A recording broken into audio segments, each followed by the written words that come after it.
Welcome to Wabi Sabi Stories, with me, Coco Win. An exploration of people's unique, beautiful, and imperfect journeys, and the lessons learned along the way. My first guest is Phạm Minh Châu, or most people know her as Jane. I wanted to bring her on this podcast because of the growth that I've seen from her, from the time that we first met, got to work together, and to where she is now. Our talk was around how her childhood influenced her as a leader, her experiences and her struggles in Malaysia, where she spent most of her life, and finding the intricate balance in work, life, and spirituality. Here's our conversation. Hello, Jane. Thanks for joining the podcast. It's my pleasure. I'm so really happy that you asked me to join. It's also your first episode. I think we kind of talked about this quite some times ago, and I always kind of like, okay, this would be very interesting to kind of record whatever conversations we usually have, and to keep the spirit as it is, right? Just some casual conversations.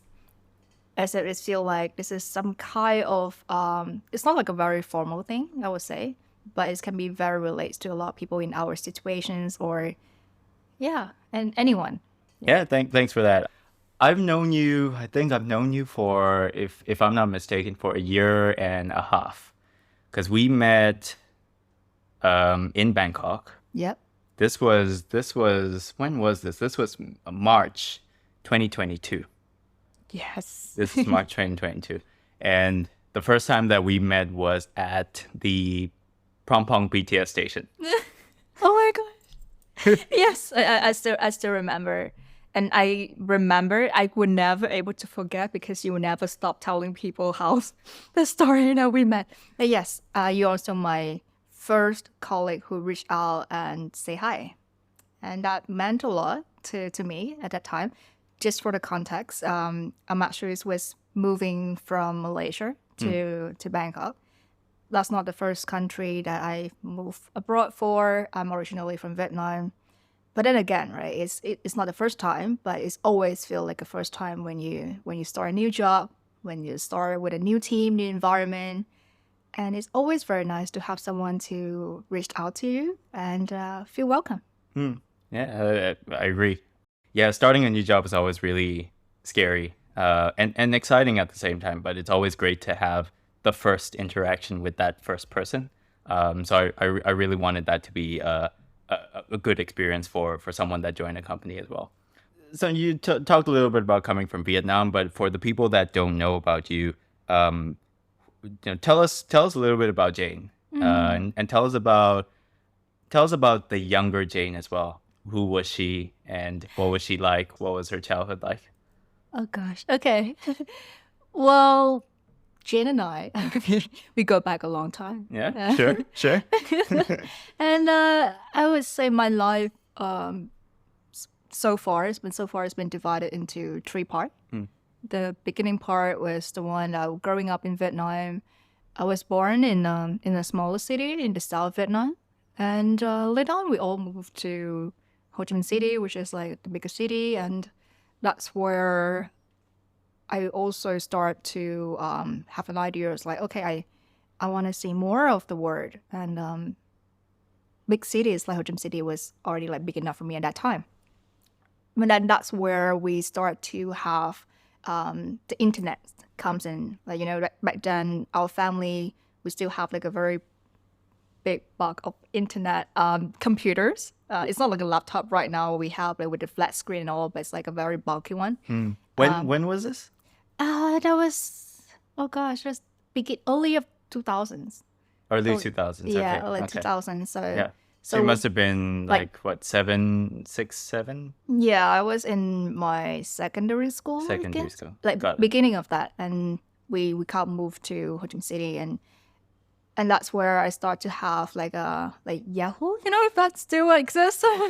Yeah, so that's where I start to have an idea of like to study outside of Vietnam, and that started my second chapter in Malaysia. I spent the next 10 years of my life in Malaysia studying and have my first job, second job as well in Malaysia, a different part of Malaysia. And that's my second home still. Yep. So now I'm calling Bangkok as my my current home. What I'm hearing is you spent the earliest years of your childhood in the southern part of Vietnam. Vietnam, yeah. What town was this again? It's in Sop Trăng. Sap Trăng. Yeah, Wow. so not many people know it. Yeah, so it's actually at the very further south of Vietnam, and it's around 300 kilometers away from Ho Chi Minh City. Talk to me a little bit about what your secondary school or your primary school years looked like. What sort of personality did you have as a kid, and what that personality looked like then, and which sort of traits still carried on until now, and what those influences looked like. Okay, I to start with, I was a single child for 8 years until I have my brother. So I've been pretty much like have a lot of traits and personality of a single child for a long time, and that's some of that still carry with me like until now. In terms of I tend to have everything figured out by my own independence, I would say, and that helps a lot in throughout my journey, moving different cities, different countries, figuring things out by myself, and yeah, I thought that's one trait that's still with me. Other than that, I would say there's you probably didn't know that, but I was also a like kind of a social person back then. A social person. Okay. Because I was in the theater club, and not by choice, but I enjoy it a lot. I guess that's a part that made me kind of feel connected to people, like other people, was actually through art and music, and that's also like a common language that connect everyone else in the world too, and that still make my inner child happy. Like sometimes when I like now as we were recording this is like beginning of December, so we're gonna have Christmas soon, and things that make me happy about Christmas is the Christmas song. I know you have some kind of fringe or anything like about it, but still Christmas songs. So yeah, that's the second thing. And yeah, so Okay. I can definitely see a lot of qualities that might have come from this and merging into the more mature Jane. I also see a lot of leadership roles that you took up in school. You were president of your student council, if I'm not mistaken. What was that experience like? yeah, you're right. I mean, I do have couple of different opportunities to lead different projects, run through different schools, communities, and all. But the surprise thing is, as you know, my personality. But for those who don't know, I'm kind of a bit of introvert, and I am still. And if there's any situations that make me have to go in front of a bunch of people, I would say no. So how did I end up there? I did not apply for it. I was nominated, but then at the end, I'm glad I did, and simply because at that time, I was already in Malaysia, and we realized that they have never been a president who are not a Malaysian. So basically, like any representative from international student communities, and that's also reflect a lot in terms of how a lot of activities was kind of not applicable for international students as well. I mean, Malaysia is like a great country with like multicultural and all, but then it's still lack of that representations, right? So I was actually just in a casual conversation like this with a bunch of friends from Korea, from Vietnam, from Myanmar as well, and we just kind of complaining a little bit, like, oh, we want to do this, we want to apply for that, but it's not for us, something like that. So we want to create like environment for that exclusive for everyone else. So during that time, I was actually running and helping with the student council for different projects, and eventually it's actually leading to, hey, how about you can like run for this role, and that will give you more authorities to make the rest of the things happen. Yeah, so that's how I started with that, and I'm glad I did.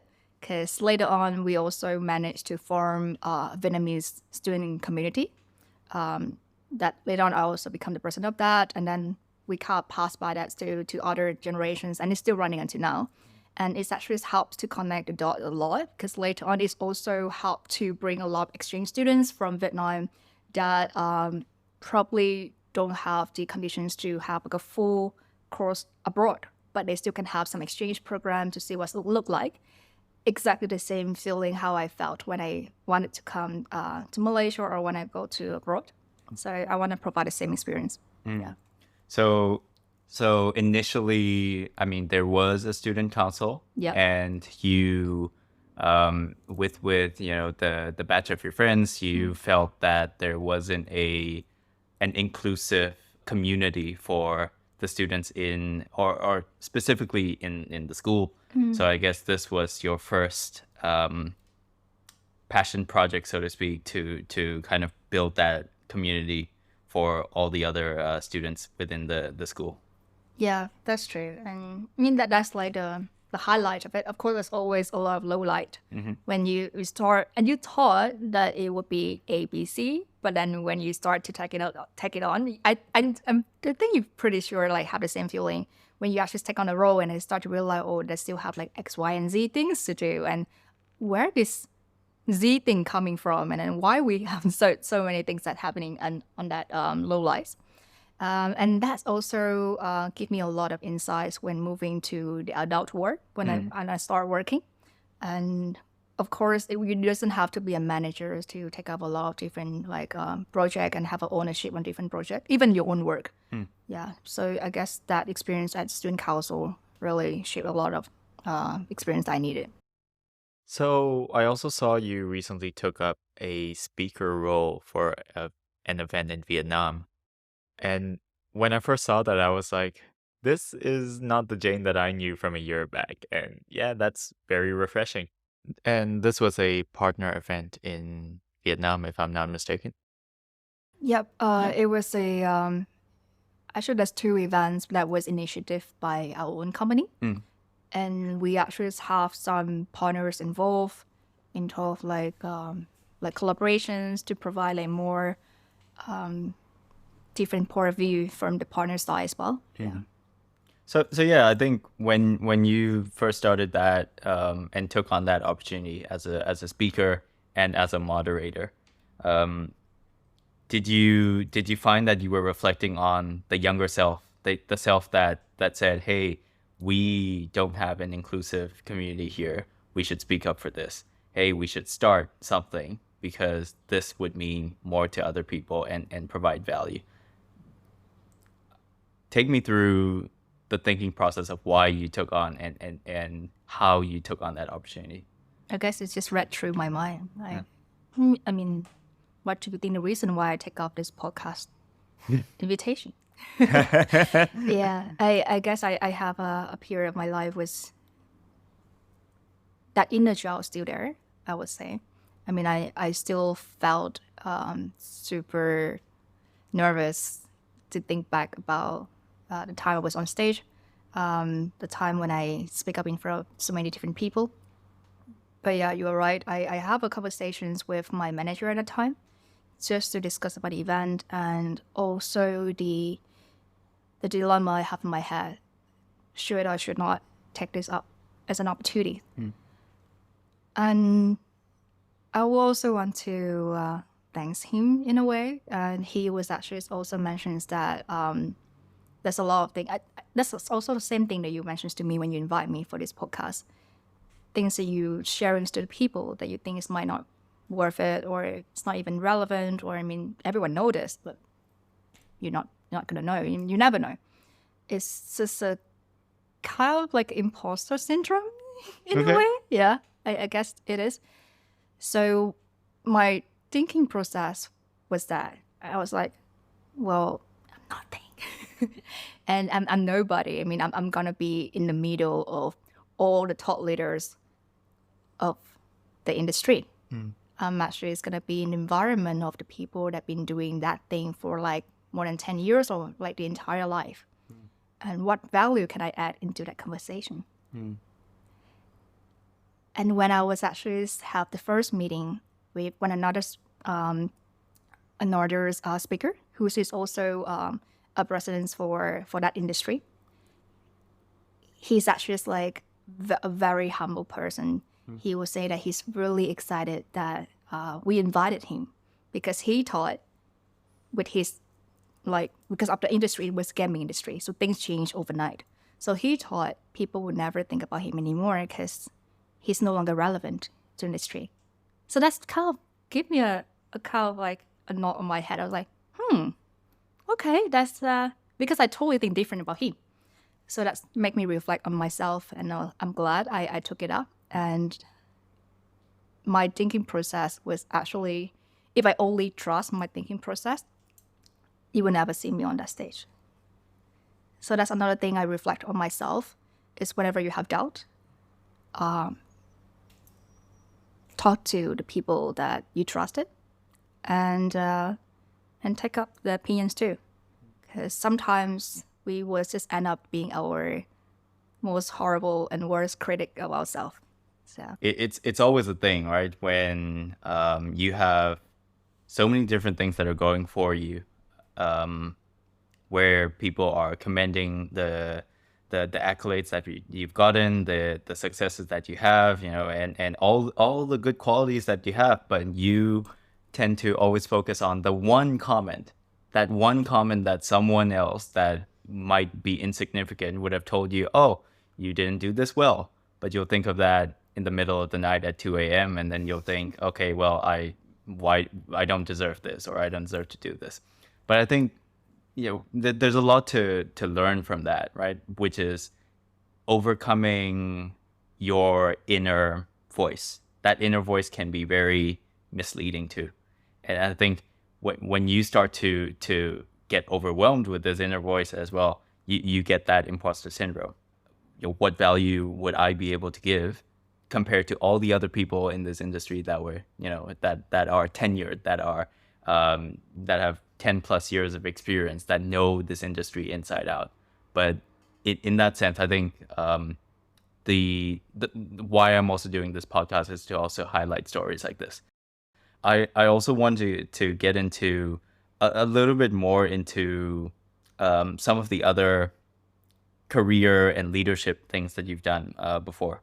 So what's interesting to me is, as a person that tells me that they are an introvert, you've led a lot of different things in many different roles across your career. Take me through what drove you to also take on this leadership role in all the roles that you've done prior. I believe you managed a team at Cross Group Management before as well.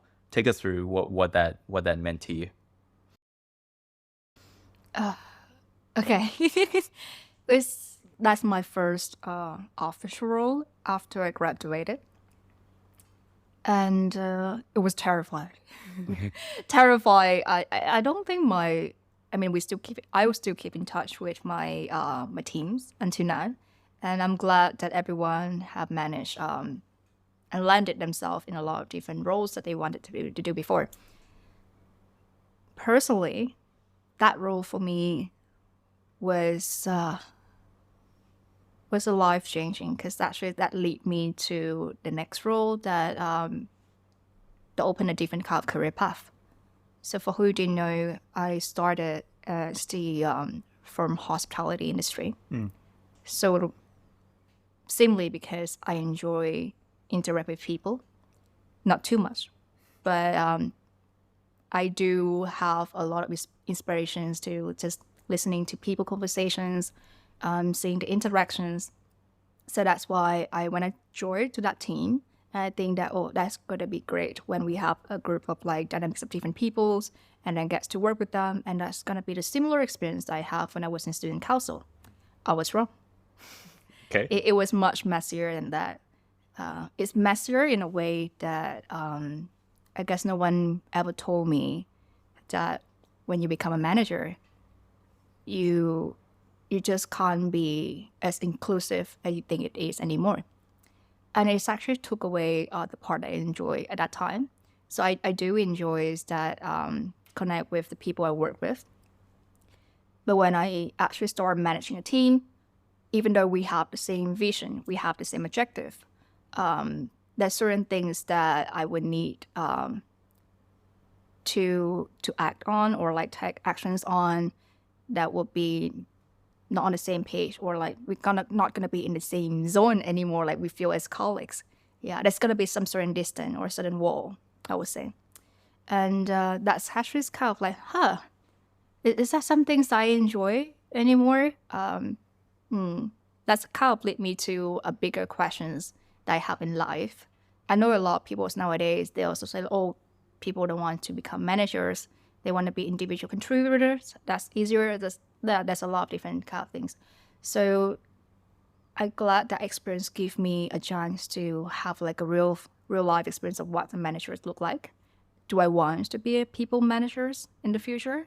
Yeah. I still don't have the answer, but it's definitely tough, and it's definitely messier, and yeah, it is. I think a lot of people, when they do become people managers, there's a lecture that I took in uni, which was a management and leadership lecture. And I think this lecturer was probably one of the best lecturers that I had. This was the first time that, he basically highlighted that there's managers and there's leaders. And there's a very stark difference between the two, right? I don't remember all of the theory and all of that. But at the same time, I think when you become a people manager, you hold such a powerful position. And when I say a powerful position, I feel it's a place of power that you can change a lot of things for your team. And being a selfless leader is one of those things, right?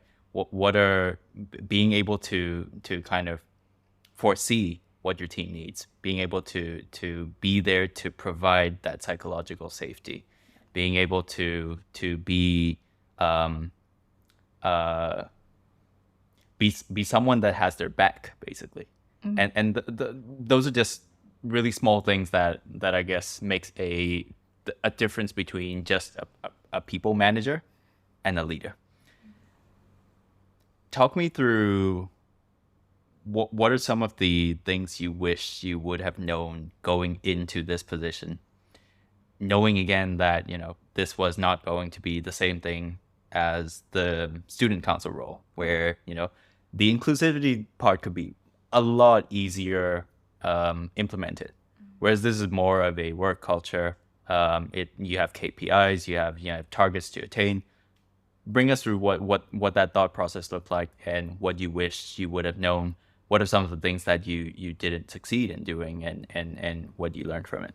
Yeah, I guess the first thing that I realized when I goes to the positions, as if it's also mentioned, there's two things that was aligned with me as well.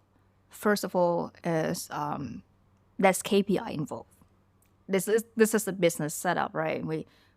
As much as we talk about different kind of like goals and objective, at the end of the day, it's a profitable or a profit focused kind of business. So that kind of shape a very different approach, I would say, if I ever take the same role again, or if I go back in time to set up my priorities clear. And this will also the same type of conversation that I think should be very should emphasize very clearly to both parties. The first one is definitely the management that we reporting to. And when reporting to the management, it's not only yourself, an individual anymore. You're actually presenting for your team. And you are basically, whatever you say will affect the rest of the team. That will link to the second point you mentioned, provide psychological safety for them. And to bring that is very hard, I would say, in my role, simply because there's a lot of things that we have to take on responsibility for, but there's very little thing we can control. So having aware of that, I guess, is another things that the second important things that I will taking to my mind when I'm actually like landing on the next similar role, to be prepared for that and to be very clear and transparent with my team members. I guess that's also another thing that I missed out on that role as well. I was taking a lot of those things on my own, thinking that this is my own responsibilities to kind of carry all of this on my shoulders. And my team members have no idea what's going on. And then that's kind of make me realize that, I'm actually also the one that put up the wall by myself. Yeah. And I thought that, okay, I want to take hold of this myself. This is probably will go back to my personalities. Like, okay, I want to do this on my own. And I realized that, no, I'm not on my own anymore. I have a team. And the team is not only just to do A, B, C, D by themselves, like whatever task I give them, but also to have discussions together. And they also need to be aware of what's going on. And I guess it would be much more helpful if we have this kind of transparent communication as well. Yep. The first manager roles are always really tough. Sucks. Yeah. There's I've only how many people were you managing at this time? I would say it's not a big team. It's like 6-7 people. 6-7 people. Yeah. I would say that's a pretty big team. I mean, Yeah, like there's some interns comes in and out as well. Okay. Yeah. I think the most people I've managed so far is 3 people in my team, but they're 3 people that I hired myself.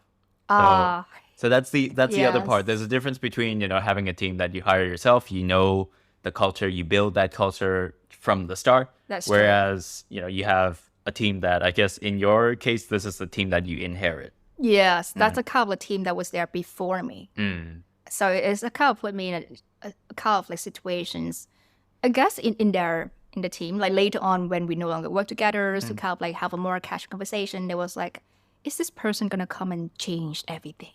Right? That's like a kind of concept when a new manager is coming to existing team. Yeah. So. Yeah.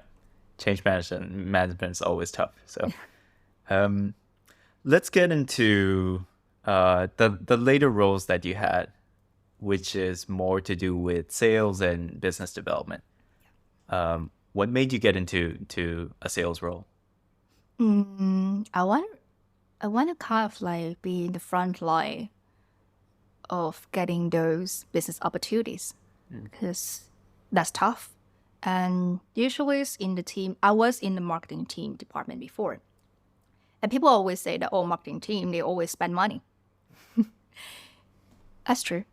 And but then, of course, this will also have a lot of factors involved. But then again, I also want to experience what it's like to get those hard-earned monies come, right? And eventually is to get an overview of what the whole business operations look like. Yep. And, right now, I think with your current role, I think maybe let's talk about this role that you had. This, I believe, is in Malaysia. This is where, if I could mention this a little bit, I think you had the chance to work very closely with Google with this particular role. And with this as well, there's a lot of successes that you had during this role that I can see. You helped to grow a lot of different accounts. You helped to create a lot of different impact for these different accounts. What differences did you see being a team lead in your previous role in events and tourism and hospitality, comparing to this role, which I believe is more of an individual contributor? Yeah. What differences did you see, and also what were the biggest challenges that you had with this switch? The biggest one, I would say, in terms of the company structure. So in the previous role, it was pretty much, it do have like some markets outside of Malaysia that I will have to take care of. But in terms of the company structure, it was definitely on the medium size, or I would say like a little bit on a smaller size too. For the role that you was mentioning, my first sales job, and also I was an individual contributors. it was for a much bigger companies, like kind of like an MNC, right? And that is kind of like an eye-opening, because in the previous role, I have to build the SOP myself. I have to build everything from scratch, like everything. So for here, everything is ready for. If you need a certain guidelines to do certain things, it's there. If you don't know, should you not do certain things, there's a knowledge base for that. So everything has been set up for you. Everything is ready. You have all the resources that you needed to set you up for success. And that is also a role that I'm, as you mentioned, managed to have like different type of projects. Is also a very pros part for working like for a bigger establishment. They always have a lot of different things to do. You always have multiple hats to wear. Then again, that's the biggest difference. The second difference is also definitely is the environment, the people you work with. That's where you start to expose to the people that's coming from very much different backgrounds as you, which is great. Because for me, also like I always move from one place to another, and most of the time I'm always working with like local peoples at that time, and I'm always an outsider. Okay. When I come to that role, I realize everyone is an outsider in their own way. Like there's this lady that I kind of don't remember where she's from, but then like she's have a very unique skill in different things. And I was like, okay, that's very impressive. And I don't feel an outsider anymore in that time. And yeah, I guess it's also opening up for a lot of opportunities where I know the people in my current companies is also through that company. It's kind of connected. There's a few times you mentioned about being an outsider and being an imposter. I'll take a little bit of a tangent over here, but I want to get to know how you get out of imposter syndrome, and how you talk to yourself, or what are some of the things that you're priming yourself when you're getting into these types of situations. I think everyone handles it differently. How do you handle it? I remember earlier before we record this, and we just kind of talking about how I don't know to cross the road. This kind of hits me a lot of times when I'm watching on different videos on stereotypes of different people. I don't fall into any of those stereotypes. I mean, I do have a little bit of everything, but I don't have a communities like so exactly the stereotypes for me to fit in. How do I overcome it? I would say I'm still on the way. But the first step definitely is to acknowledge. As you mentioned, it's very easy to realize it when you talk to someone. Because when everything is happening in your head, you just kind of like move past it and focusing on what's wrong, okay, why I'm feeling like this, but you don't really see an overall patterns of it. So what made me realize is when I start to talking to more people, including you, I believe there's several times when you gave me a lot of advices during the time we worked together. And even when we no longer work together, even right now, yeah. So sharing to the people you trust, and open up to the people that willing to provide the same feedbacks to you is definitely one way to help to move forward that. Yeah, and I'm also would love to hear whoever is listening to this podcast, if you actually is facing the same things or you have overcome that, please let us know how do you overcome that. I would love to try. Yep. There's one question that kind of relates to this. I'm not sure if this would be the most appropriate or sensitive question. There's a lot of talk recently about the term women in tech or women in the workplace, that kind of, phrasing. Some people feel, I mean, you're now working in tech, right? And you have been ever since the job at Google. Do you feel that, again, this imposter syndrome was something that came from that area as well? And maybe if you could talk a little bit about if you had any specific challenges in terms of the workplace, wherever you've worked in, where you had to face this type of uphill battle. That's a very good question. Yeah, I guess women in tech is, until this point, I'm not exactly sure. I mean, I am still a woman in tech, but I'm not entirely sure what that means anymore, if you know what I mean. Yeah. I mean, it's always nice to have different people to advocate for different rights. I was also one of the people that advocate for minor communities to be in the student council. Personally, in tech, or even just in the corporate world in general, there's also a kind of conversations that I have with my current managers. Like some times ago as well, we were actually talking about some performance review and the certain things that we can actually improve even more. And that's just one thing that brought up on the table, and it's also very interesting discussions in terms of the matter of like, should we be more vocal? If people don't see or don't hear about it, it doesn't matter what you do. It doesn't exist. And I have a very strong feeling about it, simply because not only I'm a woman, but I'm more of like the people who just focusing on this is what I can do, I would do it. But to speak up about it, to tell people, this relate back to the imposter syndrome thing. Like to tell people, hey, this is what I did. It's very hard. To advocate for yourself. Exactly. So to advocate for people is easier. To tell people that, hey, I think that person has been doing this and that. They actually deserve this and that. But to advocate for myself. I'm not sure if others, women, or any of others, introverts, will feel the same as me. But yeah, that's what I've been through. And that's also before I take up the opportunities to become the speaker and the sort of moderators for the events as well. Yeah, but I'm quite curious too, because there's a part of me still kind of think there should be a balance of,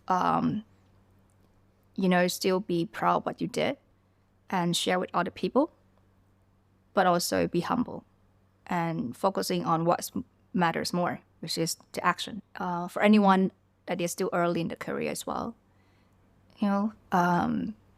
when choosing a career, of course it's important to look at this is something if you enjoy doing, but even more important is to see, who's going to be your manager.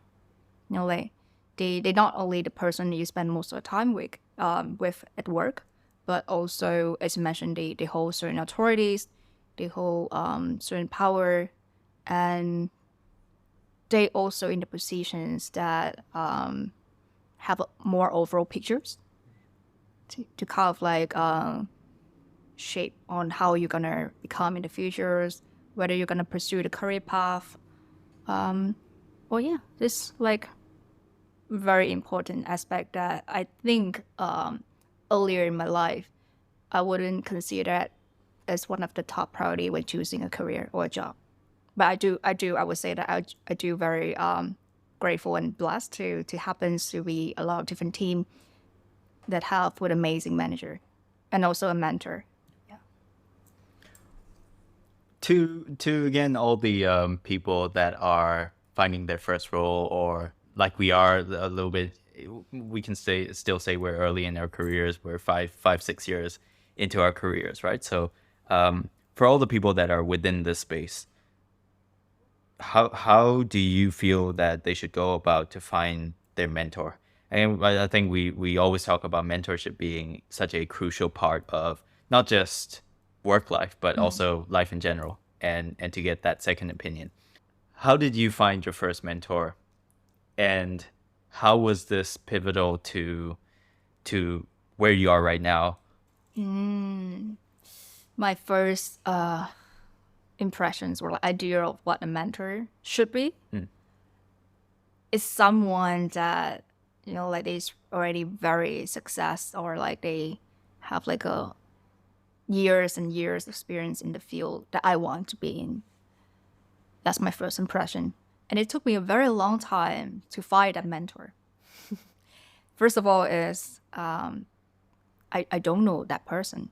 Like maybe someone famous from a book that I've enjoyed reading, and okay, I want that person to mentoring me, or I wish that person can talk to me, or I can have conversations with that person. Then after a while, I realized that there's 3 top mentors that are already available for me at that time. The person I'm working with, basically, is my peers, right? They are in the same environment. They know what's going on, what happenings to our workplace every day. They experience it together with me. But the only thing different is, even though they experience the same thing, coming from a very different background, they have a very different perspective about it. And that is the kind of mentor I would need. The second one is, again, back to the previous thing I was mentioning, is the manager. It's your direct report. So they have a much better view than what you have on a day-to-day basis. And most of the time that we know a lot of company directions that affecting our day-to-day work. And having that access to have as a mentor, it will actually shape you to be where you want to be in the next 3 or 5 years, because that's where they are. And the last mentor, I would say, is the one that you can't really fight them. It just happened that you bump to them and away, and this is a kind of a life mentor that is probably from someone that you only can meet like once. Like an aspirational Exactly, mentor. I guess, yeah. And so the first 2 are very easy to find, and you have a control of it. Stay tuned, and we'll be back with part 2.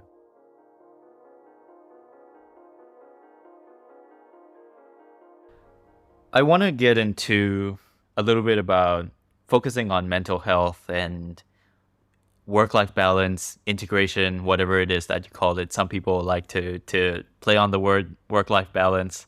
Some people like to still call it work-life integration, because we've become so attached to our jobs as of late. So, and I know, you're probably, I think, one of the people that I see that has such a systematic way of structuring your life. And when I worked with you, I think you're probably one of the most structured persons. You have a lot of systems that aren't just systems for the sake of being systems, but systems that help you to do your job really effectively. Talk us through what some of your time management strategies look like, or how you're balancing a lot of these different activities that you have in your life with work. Yeah, work takes a lot of our time.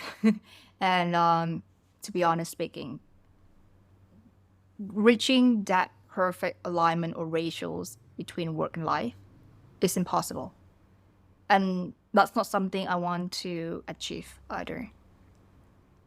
I am a very systematic person. I guess that's also make me feel relief to know that, okay, I have all the things that I need to do sorted out, and I have my time blocked to do certain things. And I have a kind of same conversations with a couple of colleagues before, because they were looking at my calendars, and I was actually have every single task blocked out by minutes. And I do really stick to it. But it's all started because I was in a really terrible mental health state, where I cannot balance life between different jobs and different tasks I was given, or finding more different space I have to actually be more creative of my work. And that's where it's okay, no, this is not working really well. Not to mention, I don't even aware if I have any time for my life at that time. That was beginning phase when I started the job. So I first started to analyze on the time that I spent and what I spent it on. And I guess to start with is to record whatever you did. Simply just block it on calendar. And then for Google, calendars actually have very helpful tools for you to do your time analysis. They actually break down for you that this is the amount of time that you spend on, let's say, call or like meetings, or like basically this is the amount of time that you spend on planning or writing emails, or like just so on and so on. And when I started to look at that, and I started to realize, can I optimize this area even more? And that is already the second step of how I can, like start to put in a structure that makes the most out of my time, and it's very personalized. Because for different people, right? Let's say for me, I work better in the morning, and I know a lot of people when they have the focus time, it work much better for them in the afternoon, whichever works. Yeah, and that's how I settle the work part first, because it will involve a lot of different parties. And when I get it done, that's where I need to look after my after work time. And this is also a very tricky part when, we kind of like, when we spend so much time at work and we just exhausted and we just have like no time for ourselves, but we still want to have like, okay, I want to have a little time for myself. So I start to like stay up late and have what's the term for it? Like some revenge thing, right? That's like a term for trying to stay up later than you should, just because you want to create an illusion that you have more time for yourself. Yeah. I forgot what it's like. If anyone remember, So I was at that stage when I was like, oh, this is unfair. I don't want to do this myself. I want to have more time. So I actually stay up even later than I should, and ended up feeling even more exhausted the next day. And then I started to, again, apply the same things for my personal life to kind of see what are things that I want to do and achieve in my personal time. That would be including exercise time for myself, exercise in different way that I enjoy as well. So like it can be anything, it's running or yoga, swimming, whatever. And then there's also another block that I dedicated for studying. And this kind of studying time, I also very strict with myself in a way that I only attend the live class lessons. So I know there's a lot of online class that can watch the recordings, but it didn't work for me because I was like, okay, we have a recording, we can always watch back it again, but it's never happened. So that's also helps with that for me to actually be there and block my time, because if we can give the same of attentions to the meetings and the time that we block for work, we can do the same with our personal life. There's a saying that says, you bring the best of yourself to work and you bring the leftovers back home. Right. Yeah. That's make me feel guilty. Like, why did I do that to myself in the beginning? Yeah, that's true. When you recognized this as a problem that you're facing, and I feel that this is such an important question because we have a lot of people that don't know when they are in this situation, when they don't know that they are either,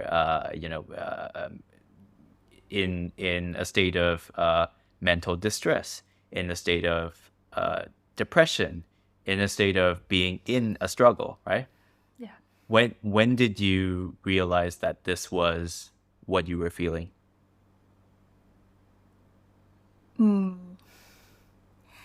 This is actually a question that give me a lot of reflection. It took me, honestly, I don't think I can realize it by myself at that time. But it definitely helps when I encounter it again, which I would say it's not going to be any easier. We're going to just ending up with different kind of challenges or different kind of issues that bring us to the same mental health state. The only difference is we start to recognize the symptoms of it and we get out of it, or we have like just be stronger to overcome it much easier.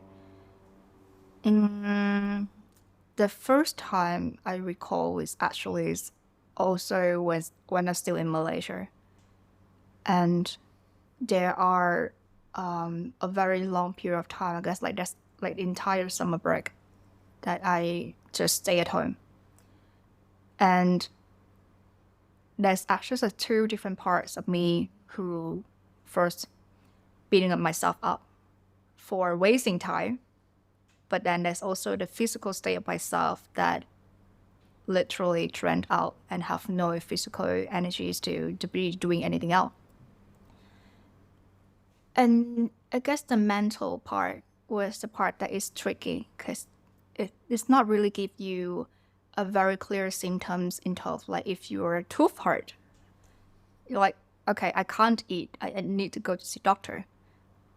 But if you feel tired or you feel sad or you feel low on energy, you still cannot be like functioning with the bare minimum, but that's it. You just push yourself over it.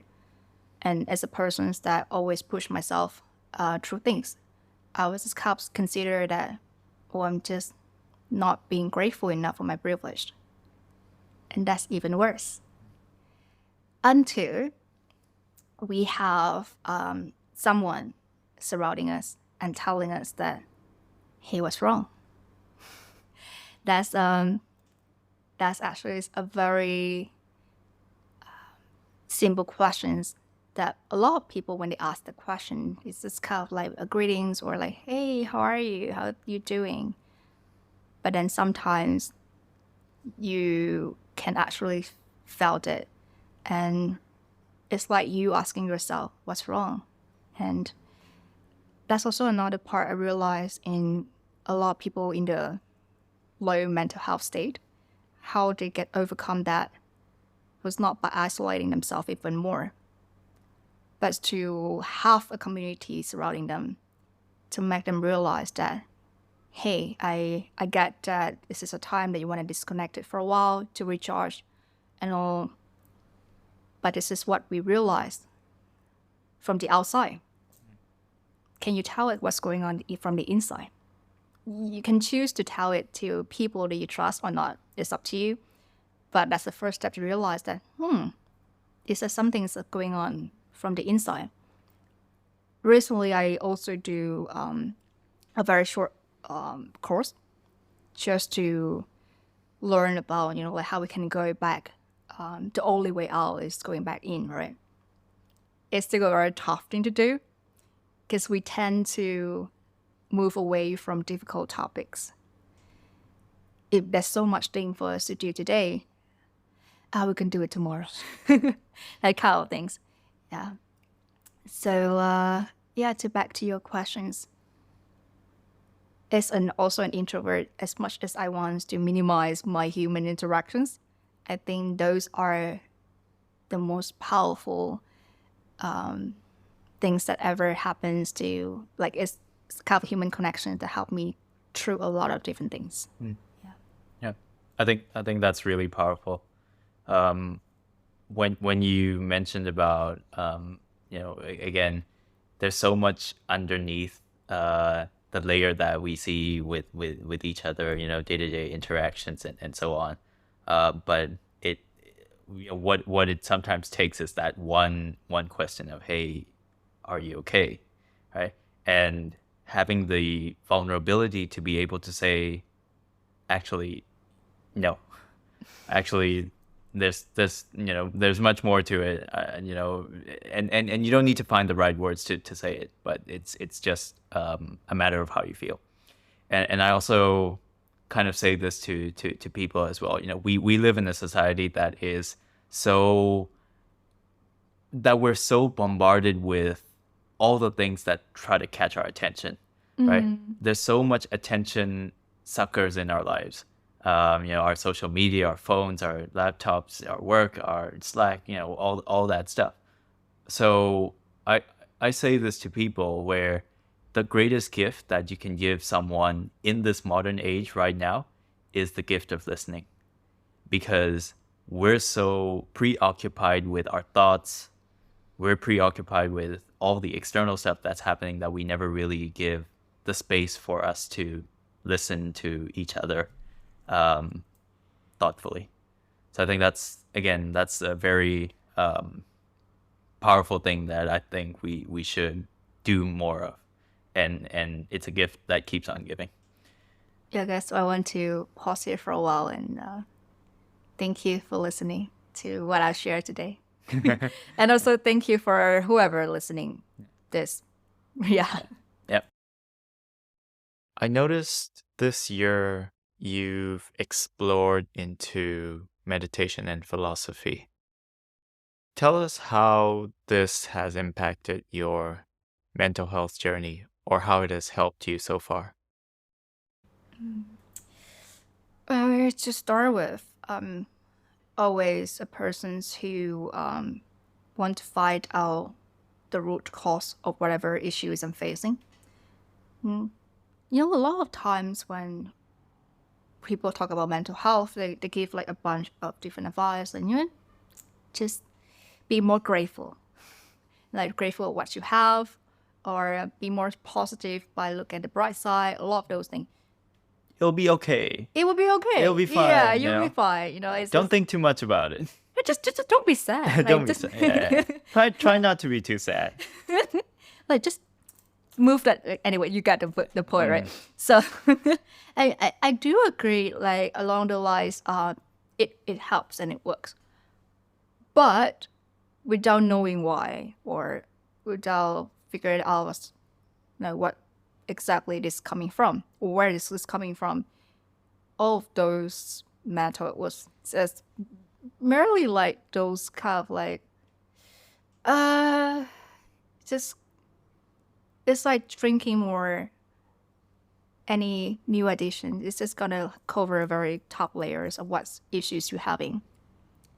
So I tend to that's why I start to realize I do a lot of reflection. So I realize that every time when I'm down or when not in a good mental health, I tend to like isolate myself into an empty space and to just observe what's going on. And that's where I start to explore what are the different practices I can do it in a much better way. I guess the term that I use when I started a lot of different those courses, and also recently when I joined one of the meditations program. It was a week program, a very short program, but then it's helpful because you get to talk to different people that been practicing this for the entire life. And some are still very young, like sometimes at our age. So I brought my questions to them, like how I can be more productive. Because there's just so many different methods out there. What's the most productive way to be in a better mental health? So they was also kind of give me an answer, well, if you're looking for something more productive, to optimize it, to do it in a much shorter time, then you're in the wrong place. That we do things much slower here. Yeah, so I guess that is also kind of make me realize that taking on the course is it's not a short-term thing. Actually, the course I'm taking is a philosophy for Buddhism, because I kind of amazed how, you know, like a lot of people, regardless of religion, but then they actually like have a very common goal is to be happy, or at least to be happier than they are now, right? And then there are different ways to do it. So I just want to see what's the philosophy behind it. And this is a course that takes up to 10 years. So I'm currently still in my first year and probably will have my final year exam in January.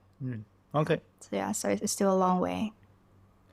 Do you feel that this course, the 1 year that you've done, how has that impacted the way that you're approaching not just life, you know, either life, work, career, relationships? How has that impacted how you look at things and how you approach things right now? It's one of the reasons why I took up the course, because I was looking at the course outline and all, and that's one very interesting part that it will go all the way to 10 years is about we will have a debate sections every class. And this is some things that I usually, I don't think it's common for any of others like religions related course, because this is what people told us and this is what we need to learn and this is what we need to absorb. But I'm always the one who have a lot of different kind of questions, like why it have to be this way and why it have to be that way. So this is the kind of course that we give you a debate. It can be a very simple things to say like,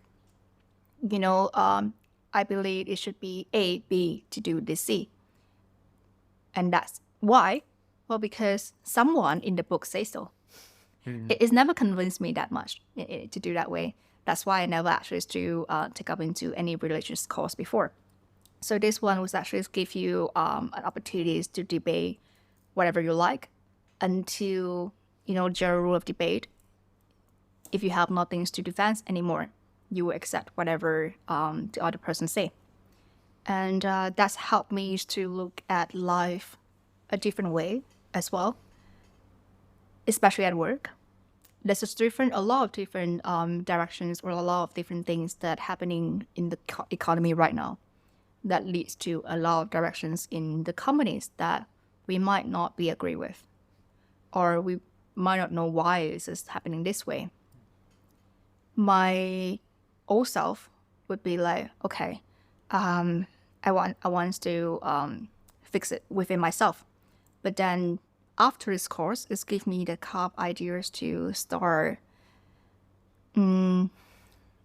asking and speak up more. And I guess this is also kind of things when you also leading by your own example before, because you was also the one that asking a lot of questions in the meetings. Well, that's something that I'm starting to practice more, because the question is still there, whether I ask them and get the answer or just beat myself through it and just put myself in a much worse mental health state. Talk to me a little bit about your role models or inspirations that you have, either within the industry or someone that has influenced you or someone that you look up to.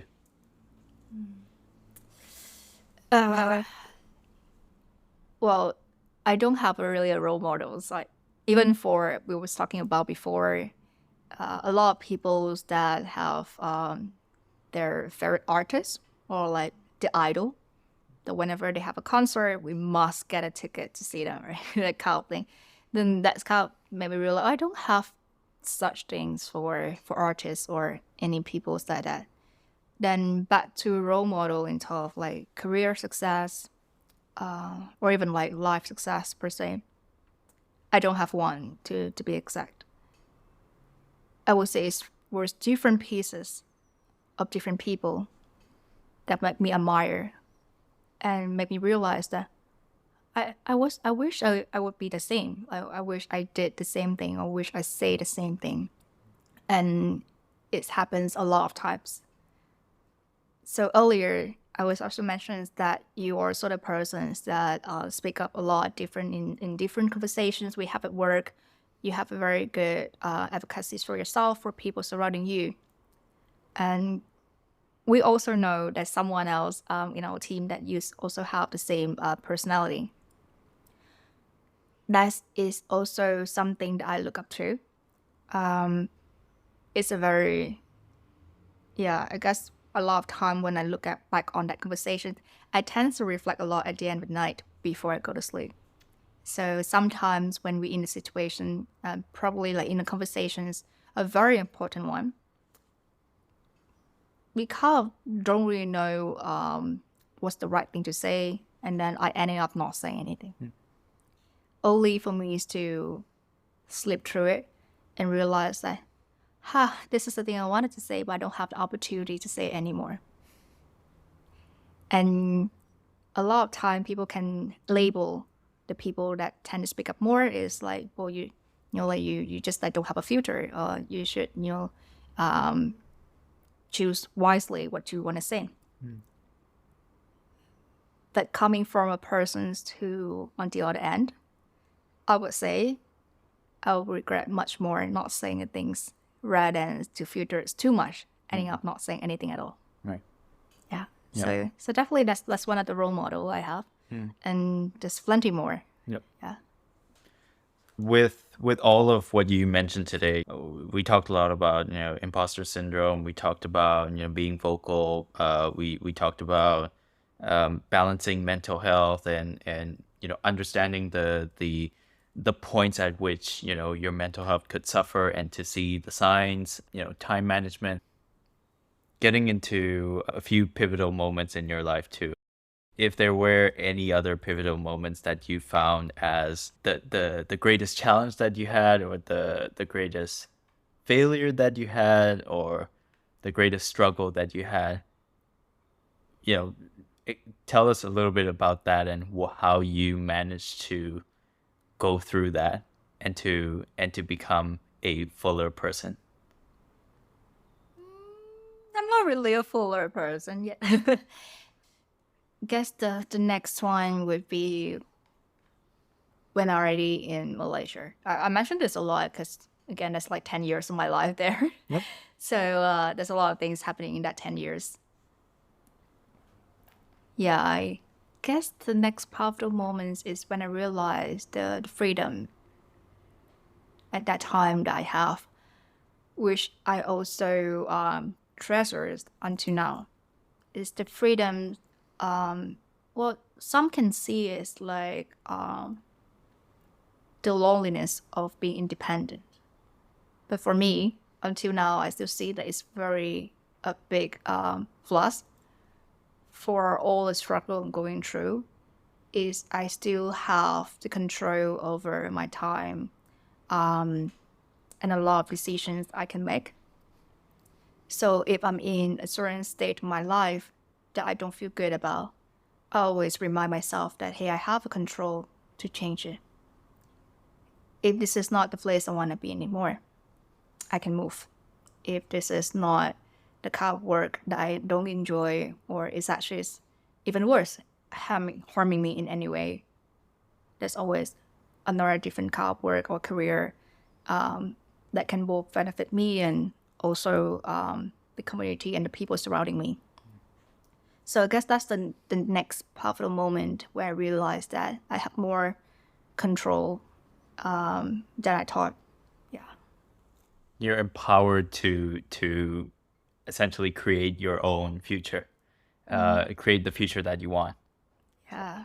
A lot of times before that moment happened, it's still the same situation. But then I have a lot of thoughts about like, oh, I can't control of, what people gonna do to me. That's true. I can't really change the setup of this company. I can't really make the economy better. Yeah, that's true. That's still fact. But then there's a lot of different factors that we do have control with, that we just can't ignore and focusing on the next negative thing that's happening. Yeah. Of all the things that you mentioned today, and there's so much that I've learned about you as well that I didn't know from before. So thank you for sharing that. And of all the things you mentioned today, what do you wish the listeners to take away from your story? A lot of things that we share probably resonate with you, whatever the listeners, whoever you are, and wherever you are. So it's the same message that I would tell to my younger self, that I would love to share it. Just think of it as like sharing to a friend, right? So I guess if you ever felt the same things that we both share today, reaching out to someone else nearby to you, and they would probably more than happy to listen to your story, just like how you guys did listening to our story today. Such a powerful message. Thank you, Jane, again for joining the podcast. I have one last question, and this is essentially for the next guest. We don't know who the next guest will be, but if you could ask this guest any question about their story, what would you ask them? I was curious to know what is the toughest decision they ever make in their life Okay. and why. What is the toughest decision you've made in your life and why? Yeah. Okay. That's great. Again, thank you so much for coming on the podcast. This has been a very heartful discussion about life, work, career in general, your life, and your story. And I'm very happy that we got to share this moment on this platform. So thank you very much. And thank you for giving me this caramel tea to help me to easier to open up as well. Yeah. It's always great. Thank you.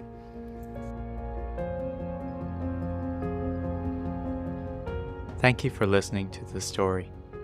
If you found value or enjoyed this, my ask is to share this with someone who might benefit from this as much as you did. You can also support by clicking the Buy Me a Coffee link in the show notes and subscribing on Spotify, Apple, Google, or wherever you get your podcasts. Thank you again and have a great day. See you on the next one.